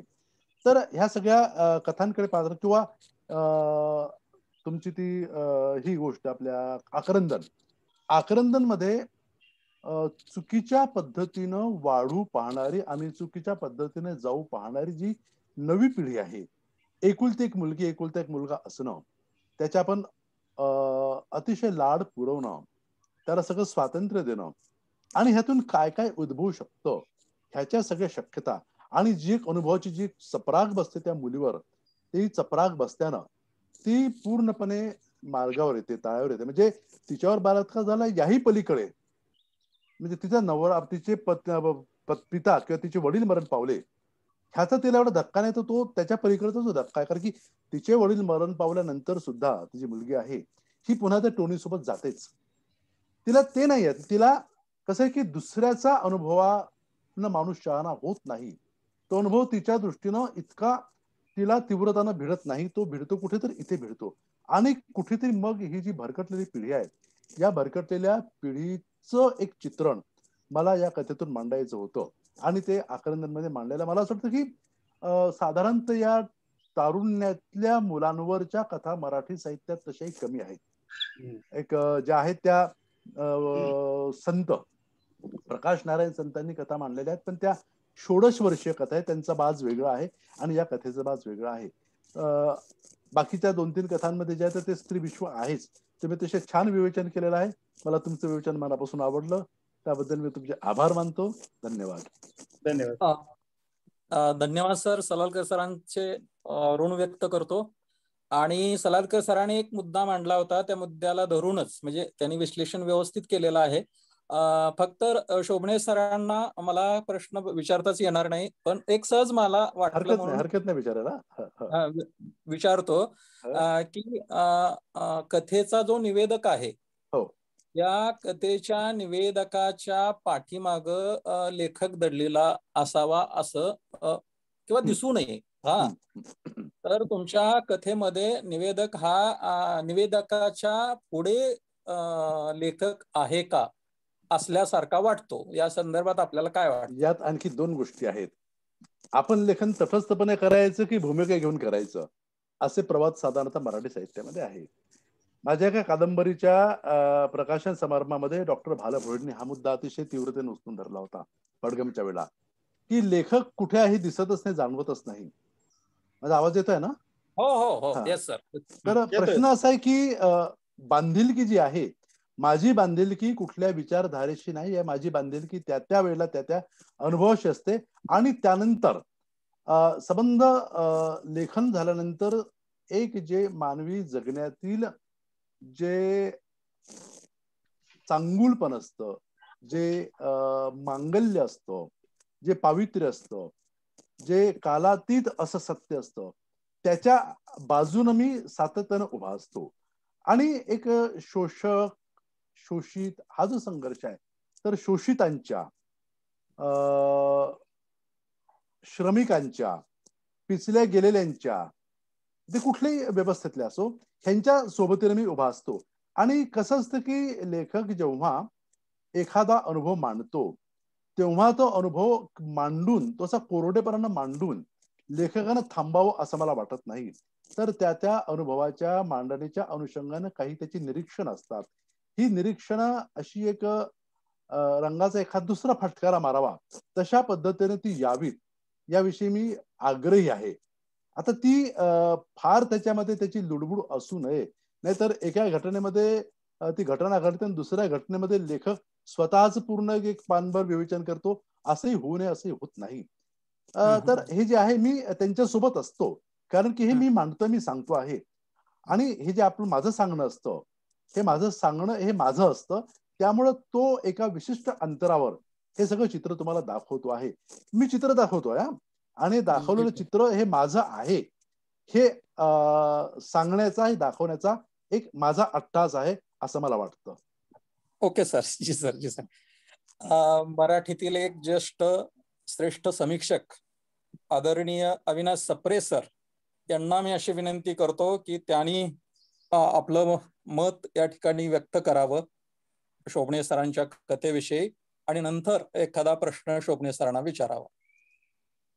मुक्त सृजन पत्रिका महेश खरात, त्यांचे सर्व सहकारी आणि आपण सर्व वाङ्मय प्रेमी मित्र हो, माझे मित्र आणि ज्येष्ठ लेखक कथा कादंबरीकार रवींद्र शोभणे, आणि आपण सर्व, मला पहिल्यांदा या फोरमचा अतिशय अभिनंदन अशासाठी करावं असं वाटतं की वाङ्मयीन अभिरुचीची वृद्धी होण्यासाठी, सकस वाङ्मयीन अभिरुची निर्माण होण्यासाठी ज्या तऱ्हेचं वातावरण तयार झालं पाहिजे, ज्या तऱ्हेची वाङ्मयीन विचार लोकांच्या मध्ये, वाचकांच्या मध्ये गेले पाहिजेत, आणि त्यासाठी जो एक प्रयत्न होणं आवश्यक आहे, तो प्रयत्न हा आपण करत आहात. आणि अशा आपल्या व्याख्यानातून, चर्चातून, वेगवेगळ्या लेखकांच्या वरच्या चर्चातून आपण तुमच्या या माध्यमातून, तुमच्या या व्यासपीठामार्फत एक वाङ्मयीन अभिरुचीची सकसता, कारण मराठीमध्ये हा फार महत्वाचा मुद्दा आहे की ही अभिरुची असणं, वाचका, मी तर नेहमी सांगत आलेलो आहे की लेखक हा जेवढा महत्वाचा आहे तेवढा वाचक ही महत्वाचा आहे. किंबहुना कुठल्याही वाङ्मयीन संस्कृतीमध्ये वाचकाचा दरारा निर्माण होणं त्याच्या अभिरुचीतून ही ती वाङ्मयीन संस्कृती पुढे न्यायला कारणीभूत होत असतो. आपल्याकडे वाचकाला खूप वेळेला गृहीत धरलं जातं आणि म्हणून लेखक वाचकाला गृहीत धरून लिहितो, तिथे सगळी गडबड होत असते. म्हणून तुम्ही जो प्रयत्न करता आहात आणि ज्या तऱ्हेनं आता हे वेगवेगळ्या वृत्ती प्रवृत्तीचे लेखक, मग मागच्या आठवड्यामध्ये आपण ज्यांचं त्या कथा मी वाचलेल्या आहेत आणि तेही आमचे चांगले मित्र आहेत, तर ते एक वेगळ्या विश्वामध्ये घेऊन गेले. आता औद्योगिकरणानंतरच्या पोस्ट मॉडर्निझम मधल्या या सगळ्या आत्ताच्या विश्वाचं, तसं आता रवींद्र शोभणे हे गेली अनेक वर्ष कथा, कविता, कथा कादंबरी मधून आपल्या समोर येत आहेत आणि त्यांचं स्वतःच म्हणून एक दृष्टिकोन आता आपणाला या टप्प्यावर कळत असतो. त्यामुळे मला असं वाटतं की पहिल्यांदा मी आपलं या संदर्भामध्ये मनःपूर्वक अभिनंदन करतो. मला यामध्ये सहभागी होऊ दिलं, माझे विचार मांडायला, याबद्दलही मी कृतज्ञता व्यक्त करतो. एक दोन गोष्टी मला आता ऐकता ऐकता असं लक्षात आलं की पुरुष असून सुद्धा स्त्रीच्या मनाचा वेध लेखकानं घेतलेला आहे, असं एक विधान आहे. मी हे विधान अतिशय महत्वाचं म्हणून घेऊन एक मुद्दा जो या संदर्भातला आहे तो मांडावा असं. आपल्याला कधी असा प्रश्न पडतो का की कथेचं कथापण कशामध्ये आहे? हा आपण प्रश्न, म्हणजे आता संबंध झालेली सगळी जी चर्चा आहे ती आशयाच्या अंगानं झालेली जी चर्चा आहे ती आता मी गृहीत धरतो. आणखीन त्याचं रिपिटेशन किंवा ती पुनरुक्ती मी करत नाही. त्या सगळ्या कथा काय आहेत, त्यांचा विषय काय आहे वगैरे, तो आता आपल्या समोर आलेला आहे. मला सतत मी प्रश्न पडत आलेला आहे आणि ज्याच्यासाठी मला रवींद्र शोभणे हे एक रेफरन्स पॉइंट म्हणून वाटतं. तर अशा अर्थानं की जर आपणाला असं वाटत असेल की ह्या स्त्री मनाचा अतिशय वेध अतिशय चांगल्या तऱ्हेनं किंबहुना नाव आपला रवींद्र शोभणे नावाचा एक पुरुष लेखक घेतो आहे, असं जर असेल तर तिथे एक मला मुद्दाम सुचवावं असं वाटतं की, म्हणून मी हा प्रश्न उपस्थित केला की लेखकाचं लेखकपण, कथेचं कथापण, या दोन गोष्टी आपल्या, नाहीतर ते वृत्तांत कथन होईल. म्हणजे रवींद्र शोभणे नावाचा कोणीतरी वृत्तपत्राचा एक संपादक वार्ताहर आहे आणि तो एक घडलेल्या घडामोडीबद्दल काहीतरी एक वृत्तांत कथन करतो आहे, असं हे आहे का? हे असं नाही. ही कथा आहे, मुळात ही कथा एक कल्पित एक फिक्शन आहे. आता वास्तवाचं फिक्शन मध्ये रूपांतर करणं ही जी किमया आहे त्यात लेखकाचं लेखकपण आहे असं मला नेहमी वाटतं. आणि ते त्यासाठी ह्या रवींद्र शोभणेंच्या कथा ज्या आहेत त्या आवर्जून वाचल्या पाहिजेत, की जे वास्तव, जे खरं म्हटलं तर तुम्हाला आम्हाला सगळ्यांना बऱ्या वाईट अर्थानं माहिती आहे, त्या वास्तवाला घेऊन वास्तवाच्या पलीकडे जाणं, वास्तवाचं रूपांतर कल्पितामध्ये करून तिची कथा तयार करणं. तेव्हा या गोष्टीकडे आपल्याकडे खूप वेळेला दुर्लक्ष व्हायला लागलेलं आहे आणि ते आपण लक्षात घेतलं पाहिजे की कथेचं कथापण हे आपल्याला एका वास्तवाच्या कल्पितामध्ये रूपांतर करण्यामध्ये आहे आणि ते करण्यामधली जी कलात्मकता आहे, त्यातलं जे कौशल्य आहे, त्याच्यामधली जी किमया आहे असं आपण म्हणू, ती रवींद्र शोभणे यांना एक कथाकार म्हणून सापडलेली आहे, जमलेली आहे. हे त्यांचं कथाकार म्हणून असलेलं एक महत्व मला आवर्जून अधोरेखित करावंसं वाटतं. आणि त्याचाच भाग म्हणून मी म्हटलं की ते पुरुष असूनही स्त्रीच्या मनात जातात, हाही जो भाग स्त्रीच्या मनाचा वेध घेतात, हाही जो भाग आहे, हा आपण जर लक्षात घेतला तर मला असं वाटतं की तिथे मी आता सुरुवात केली तोच मुद्दा पुन्हा पुढे नेऊन मी असं म्हणेन की हा पुरुष आहे आणि तो स्त्रीच्या मनामध्येचा शोध घेतोय, वेध घेतोय असं विधान जेव्हा करतो आपण, तेव्हा आपल्याला की पुन्हा एक लेखकाचं लेखक पण कशामध्ये आहे, कथेचं कथा पण कशात आहे. मी जसं म्हटलं तसं आणखीन एक मुद्दा आहे की लेखकाचं लेखक पण हे जे आहे ते परकाया प्रवेश करण्यामध्येच आहे. हे आपण लक्षात घेतलं पाहिजे की ते जे परकाया प्रवेश करता आला पाहिजे, तिथे तर तो लेखक आहे ना, आणि मी नाही आहे, एक वाचक नाही. तो त्या असेल, पुरुष असेल, वेगवेगळ्या घटना घडामोडी त्या परकायेमध्ये प्रवेश करणं, हा जो आपला अतिशय आपल्या अलीकडचा शब्द आहे, तर तो परकाया प्रवेश करण्यामध्ये त्या लेखकाचं एक लेखक पण असतं असं मला वाटतं. आणि म्हणून मग रवींद्र शोभणे हे लेखक म्हणून अशा तऱ्हेचा परकाया प्रवेश स्त्रीमध्ये करू शकतात, तिच्या मनामध्ये जाऊ शकतात आणि तिचा वेध घेऊ शकतात. हे त्यातलं एक चांगलं असं वैशिष्ट्य हे आहे. आणि खूप जणांना हे जमत नाही आणि मग ते फसलेलंही आपल्याला अनेक ठिकाणी दिसून येतं. त्यामुळे हे जे प्रश्न आपल्या पुढे आहेत, जसे त्यातल्या नाविन्य, वेगळ्या नव्या समकालीन अशा आशयाच्या बाबतीत ते अतिशय सजग असे लेखक आहेत. म्हणजे जागृत, सजग आणि अतिशय लेखक असल्यामुळे ह्या भोवतालमध्ये जे काय घडतंय, जे बिघडतंय, जे चालू आहे वर्तमान, आणि म्हणून ते जसं हे मी सांगितलं लेखक म्हणून आहेत, तसंच आणखीन एक विधान मला करावंसं वाटतं की ते समकालीन लेखक आहेत. आता समकालीन लेखक म्हणजे नुसतंच आत्ताच्या काळात लिहितो तो समकालीन लेखक असत नाही, तर तो संबंध ते आपण जे उल्लेख केलेत वेगळे की या सगळ्यांच्या मागे जी मूल्य व्यवस्था आहे तिचं भान असलेला जो मनुष्य असतो तो समकालाचा वेध घेत असतो. तसा ते या सगळ्या कथातून आत्ताच्या संग्रहातल्या, अगोदरच्या संग्रहातल्या आणि घेताना आपणाला दिसतात. आणि म्हणून मला असं वाटतं की ते समकालीन लेखक अशा अर्थानं आहेत की संबंध जो कालखंड त्यांना व्यापून आहे, जो भोवताल हा चांगला शब्द वापरायचा, तर त्याच्या आत उतरून त्याच्यामधलं संपूर्ण पृष्ठस्तराच्या आतलं सगळं जे घडामोडी आहेत त्या जो बघतो तो समकालीन लेखक असतो आणि तो आधुनिक लेखक असतो. म्हणजे ते समकालीन लेखक आहेत आणि ते आधुनिक लेखक अशा अर्थानं आहेत की आत्ताचं हे सगळं जे वास्तव आहे ते वास्तव ते आत जाऊन बघतायत. आणि आतल्या त्या डीप इन द डार्कनेस असा जो एक शब्द आहे की ती जी अंधारात उडी मारलेली असते, अशा तऱ्हेची एक धाडस, एक निर्भयपणा, हा त्यांच्या लेखनाचं वैशिष्ट्य मी माझ्या एका नोंदीत दिलेलं आहे की जिथे एक लेखकाला निर्भय असावं लागतं आणि तो निर्भयपणा हा त्यांच्या याच्यामध्ये आलेला आहे. म्हणून मला असं वाटतं की या तऱ्हेच्या संबंध ह्या संग्रहातल्या कथा किंवा अन्यही कथा असतील त्या सगळ्या कथांच्या मागे ह्या गोष्टी आपल्याला आलेल्या दिसतात. म्हणून मला वाटतं की आत्ताच्या अनेक लेखकापैकी जे काही लेखक आपल्याला असे ठळकपणानं समोर येतात आणि ज्यांचं वाचावं असं वाटतं आणि ते नुसतं त्याची वाचनीयताही आहे. म्हणजे मला ते तर पुन्हा सांग की या सगळ्या ह्या संग्रहासह अन्य संग्रह मी जे वाचलेले सुद्धा या सर्व कथामध्ये वाचनीयता आहे, रिडेबिलिटी त्याच्यामध्ये आहे. या सर्व कथामध्ये नाट्यमयता आहे. अनेक अंगानं ते या सगळ्या म्हणजे जी एक प्रकारची नाट्यमयता घडामोडीमध्ये असते ती हेरण्याचं कौशल्य त्यांच्यामध्ये. त्यामुळे या सगळ्या कथांच्या मधली नाट्यमयता असेल, या सगळ्या कथांना ते जे निवेदन आहे, जी फ्लो आहे, त्याचा जो प्रवाही पण आहे ते असेल, त्यामुळे त्याच्यात आलेली जी वाचनीयता, आणि वाचनीयता आलीच पाहिजे ना. कथा ही जेव्हा वाचक वाचतो तेव्हा हातात घेतल्यानंतर त्याला ती वाचावीशी वाटते. याचं कारणच असं आहे की त्याच्यामध्ये तो एक प्रवाही पण आहे, त्याच्यात एक वाचनीयता आहे, त्याच्यामध्ये मला काहीतरी जे दिसलेलं नाही आणि जे जाणवलेलं नाही ते सांगितलं गेलंय असं एक कुठेतरी जाणीव आहे. तर तशी जाणीव सुद्धा ही यातल्या सगळ्या कथांचं सारांश रूपानं आणखीन त्या मागे असणाऱ्या भूमिका या सांगण्यात आलेल्या आहेत. आणि म्हणून असं आपल्याला म्हणावं असं वाटतं की या कथा सुद्धा त्यांना एक पुढे नेणाऱ्या, त्यांच्या संबंध कथा विश्वामधलं हे जाणीव निर्माण करणाऱ्या अशा. आता निवेदकाचा एक मुद्दा उपस्थित झालेला आहे. हे आता अनेक गोष्टी आहेत की निवेदक आणि लेखक हा एक असावा का, निवेदक वेगळा, लेखक वेगळा, आणि साहित्याअंतर्गत निवेदक वेगळा, म्हणजे अशा अनेक प्रकारचे आता त्याच्या चर्चा होत असताना दिसतात.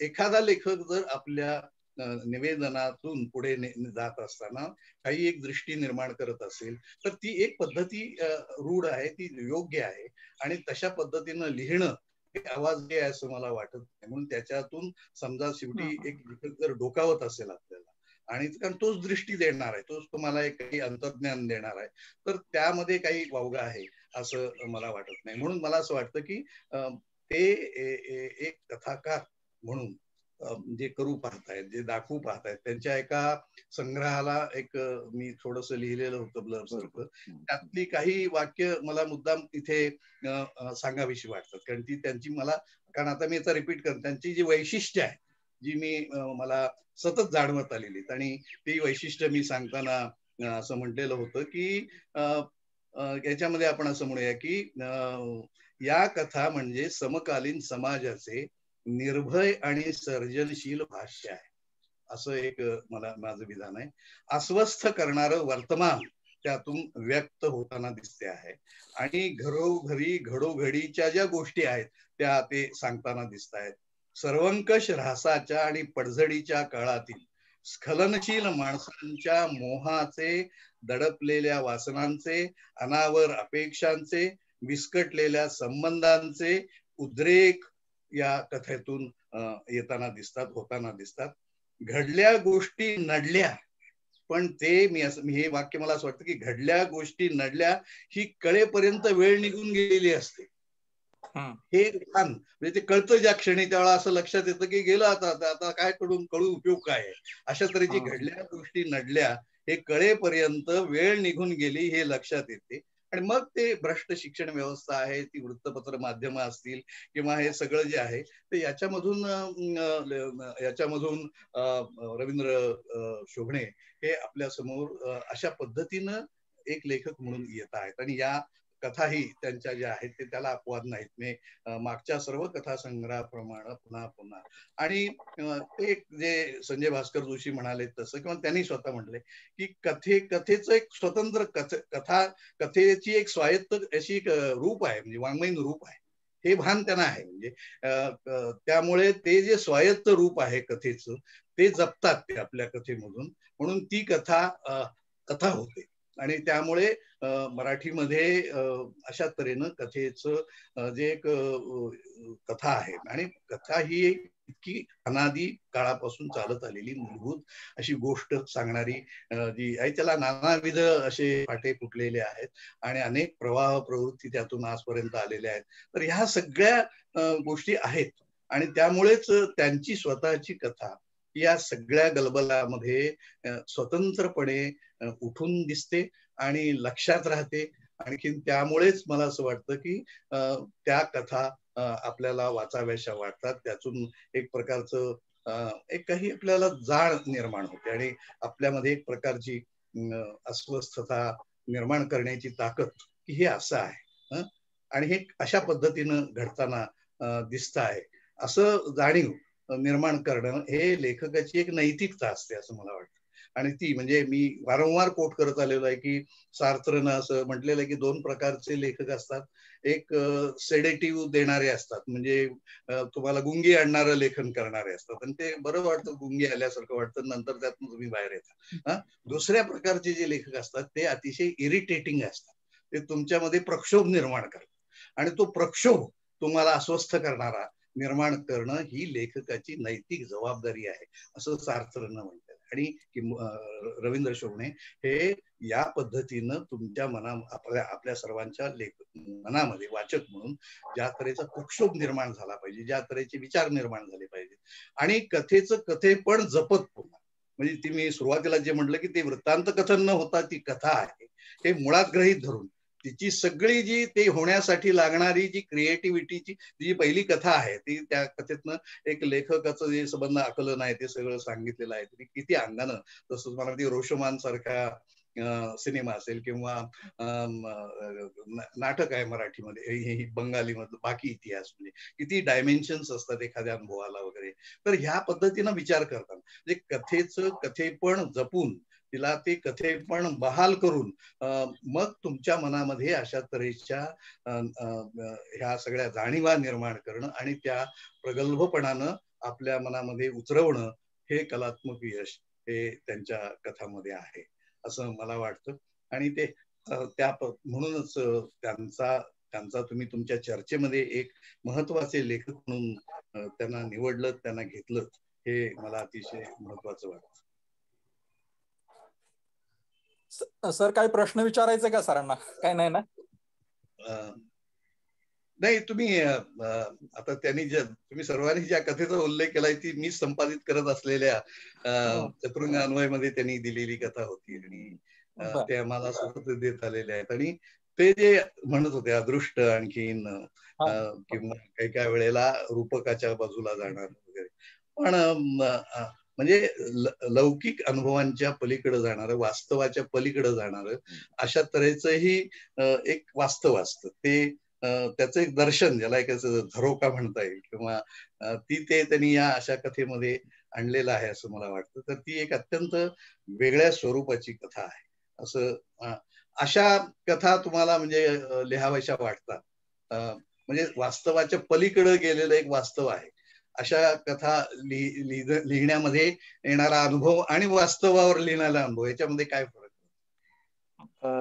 साधारणतः ज्या एक रूपकात्मक कथा असतात किंवा फॅन्टसीच्या अंगाने जाणाऱ्या कथा असतात, या कथा लिहिताना एक मजा येते. एक लेखक म्हणून मी ते एन्जॉय करतो. आणि तसं ते कठीणही असतं, ते इतकं सोपं नसतं.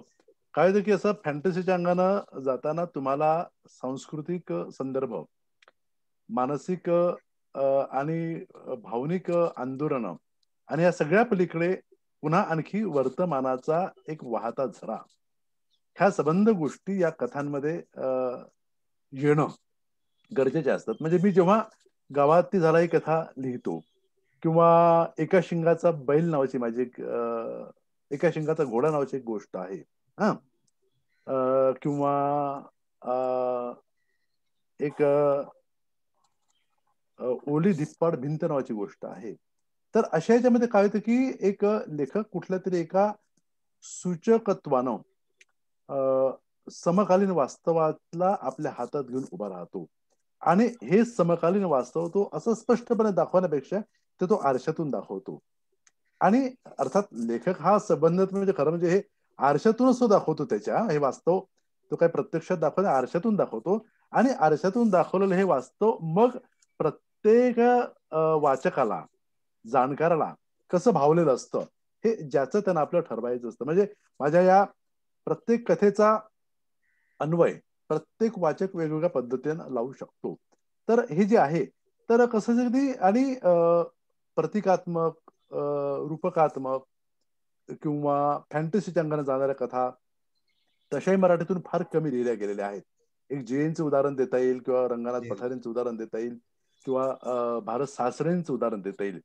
तर तर ह्या ज्या गोष्टी आहेत, तर ह्या गोष्टी मांडताना एक छान आपण जसं एन्जॉय करतो तसाच एक बुद्धीनं प्रगल्भ झाल्याचा सुद्धा एक अनुभव लेखकाला येतो. हा एक माझा अनुभव आहे. आणि हे करताना सुद्धा खरं म्हणजे ह्या सगळ्याच कथा आपल्याला काही रूपकात्मक किंवा फॅन्टसीच्या अंगाने जाता येत नाही.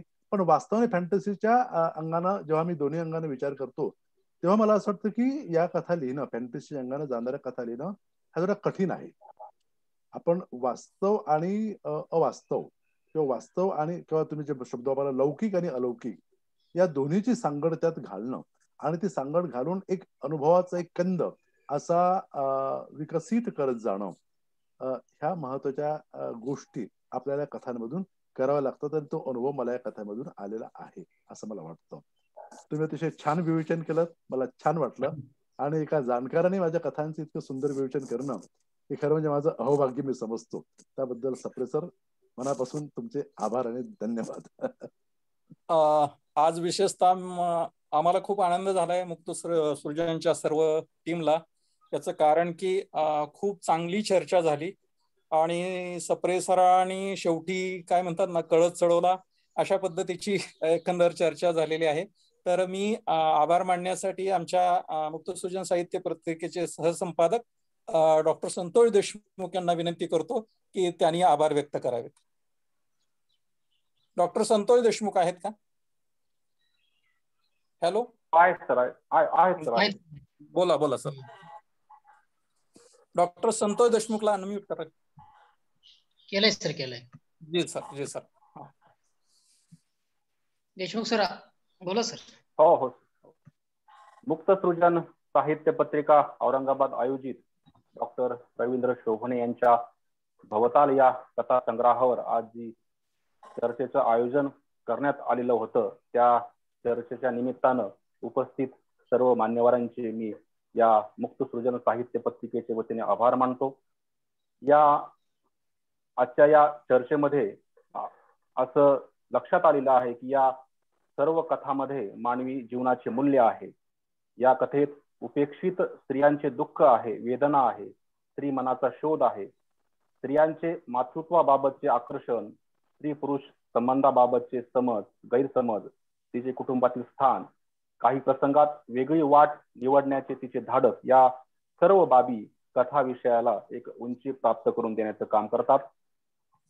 त्याचप्रमाणे आपल्या आजूबाजूला घडणाऱ्या घटनांचा वेध या सर्व कथेतून आलेला आहे असंही आपल्याला म्हणता येतं. आज या मुक्त सृजन साहित्य पत्रिकेच्या झूम पेजवर अतिशय छानशी अशी चर्चा झालेली आहे. या चर्चेमध्ये जे प्रमुख मान्यवर सहभागी झालेले आहेत यांचे देखील मी मुक्त सृजन साहित्य पत्रिकेच्या वतीने आभार मानतो. त्यामध्ये प्रामुख्याने डॉक्टर अविनाश सप्रे सर यांचे देखील मी मुक्त सृजन साहित्य पत्रिकेच्या वतीने आभार मानतो. त्याचप्रमाणे दुसरे एक चर्चक डॉक्टर राजेंद्र सलालकर सर यांचे देखील मी मुक्त सृजन साहित्य पत्रिकेच्या वतीने आभार मानतो. त्याचप्रमाणे कवयित्री प्रतिभा सराफ मॅडम यांचे देखील मी या मुक्त सृजन साहित्य पत्रिकेच्या वतीने आभार मानतो. त्याचप्रमाणे या भवताल या कथा संग्रहाचे लेखक डॉक्टर रवींद्र शोभणे सर यांचे देखील मी आभार मानतो. या चर्चेमध्ये विचारलेल्या प्रश्नांना डॉक्टर रवींद्र शोभणे सर यांनी अतिशय चांगली अशी उत्तरं दिलेली आहे. त्याबद्दल मी मुक्त सृजन साहित्य पत्रिकेच्या वतीने सरांचे आभार मानतो.